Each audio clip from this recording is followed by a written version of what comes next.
Hello there. Today, I want to talk to you about the effect that homelessness has on our society. It's a very serious problem that needs to be addressed. So, me and my friends have done some research and we have chosen this as our community project. The first big problem that is facing homelessness is people not having a home. That part is obvious. The government at the moment is putting them into shelters. But where are they going to go after that? These people desperately need jobs. Hello, my name is Sidika and my article is for employment. I have done a lot of research of the homeless and have come up with really positive thoughts. We have gained a lot of money for the fundraiser. Kudos promoted arts in London. He raised £10,000 for Humanity First.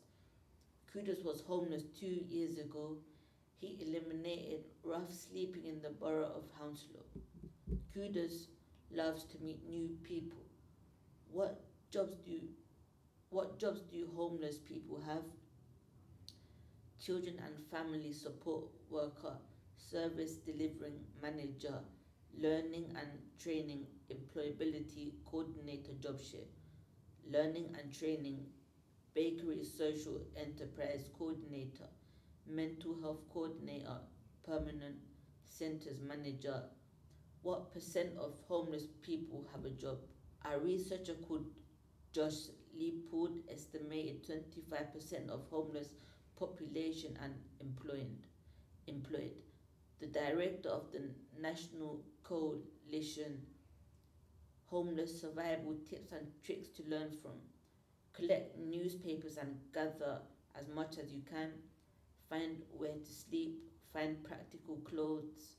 Stay warm, look clean and positive. How to find a job when you're homeless. Figure out how employers can contact you when you're homeless. Stay in contact with the employer. Why can't homeless people get a job? Wages are low, house prices are rising high, no money for haircut, much less to wash their clothes. How to get a job when you are homeless? The same way everyone else does, apply for interview. What can the government do to help homeless people get a job? The government can provide stuff. How can homeless people help themselves? Job training, enable people to lift themselves from poverty and dependency. I feel really happy about the information I have provided and I have spent a lot of time of my effort for the research of the homeless. And to talk more about that is our good friend Robert. Hello, my name is Robert, and I'm talking about Drew, who was homeless.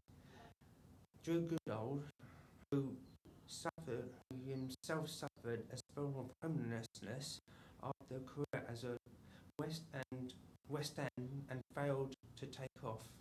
He spent 6 months on the streets in the 1900s after harsh reviews caused him to quit the stage and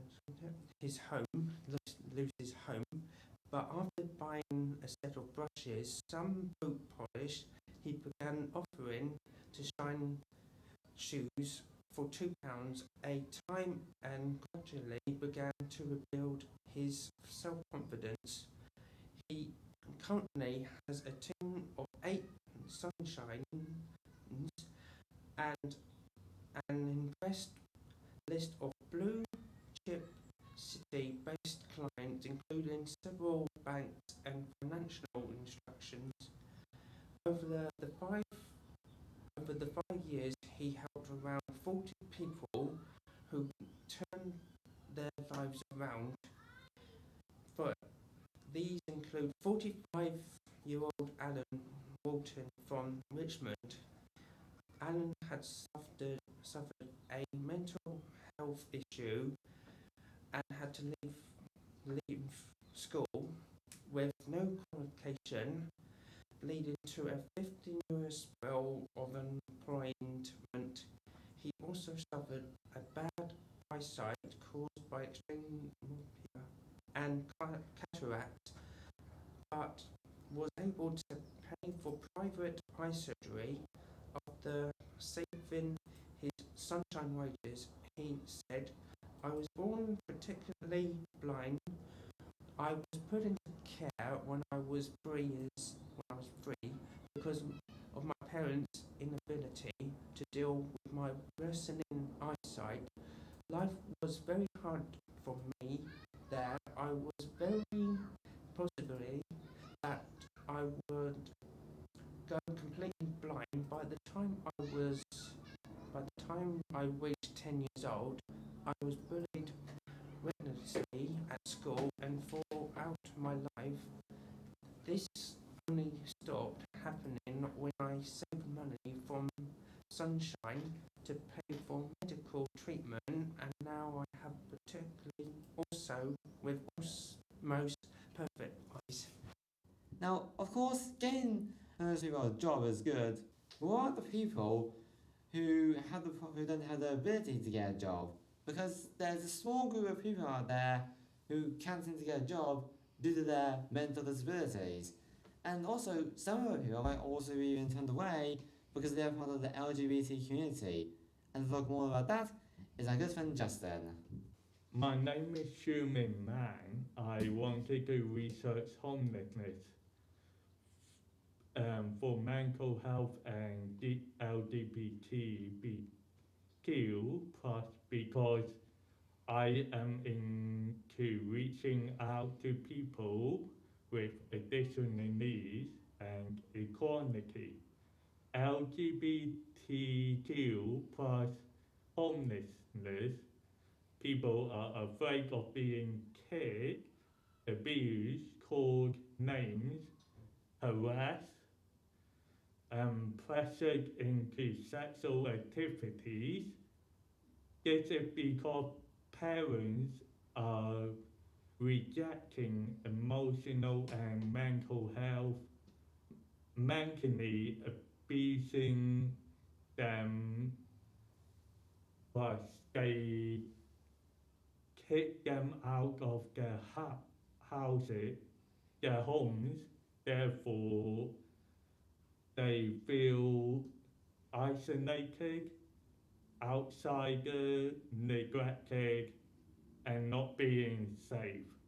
They feel like they have to go on dating sites to stay in stranger houses, plus the local councils are not doing anything to help them. Mental health homelessness has increased by around 75% since the Conservative came into power in 2010. I I researched that mental health have risen more than half across the UK. Most mental health people and all LGBTQ plus will not open up to other people as they feel like other people will judge them for who they are. That that is really sad to hear as they as they as Jennifer as a person said to, um, people with mental health can end up homeless as a result to struggle to manage on a day-to-day basis, and people who become homeless can develop mental health through stress of work, finding work, homeless, and lack of support and advice where they can get help from, such as mind crisis and mancap. I have learned that mental health and LGBTQ plus are both abused, abused, and therefore some of them are committing suicide, and mental health and LGBTQ are increasing as well. Plus, no one, no one is really doing anything about this issue. We need to have all these kind of people. But there could be another part in this area that is actually far more cruel. I'm talking about being female. Because since females are facing a harder time being on the streets than males. Here are some high profile names, just to name a few really. Ella Fitzgerald, Halle Berry, Jennifer Lopez, Demi Moore, Shania Twain, and Hilary Swank. All these names are females who face traumatizing events on the streets. So we need to pay attention to all the homeless people with special care given to females, people who have mental issues, and people who are part of the LGBT community. But how does it just do that? Well, to tell you, I will give them the toy to tell you how to help these people get back on their feet. My name is Ettore Esposito. Rehabilitation. What is rehab? Residential rehabilitation. Rehab describes a drug and or alcohol treatment program that is provided in a residential setting. Rehab are usually abstinence-based and provide an intense program of support and care aimed at people who have difficulty becoming drug-free in the community. What does rehab consist of? A rehabilitation program works by giving you a structured plan that will help you to detox, undergo behavioral therapy, and learn skills to help you to stay clean or sober. Depending on the facility, this may include one or more of a variety of common treatment models and therapy. As you can hear, me and my friends had an extensive work on this. But we've only reduced the facts. It's up to people in power to figure out how we should proceed. But we ourselves are not powers in this situation. We do, in fact, have the power to affect things to stop this homeless problem from getting even worse and maybe even stop it from happening in the first place. Thank you for listening. I hope this podcast reaches the right people and have the power to solve this problem. Thank you.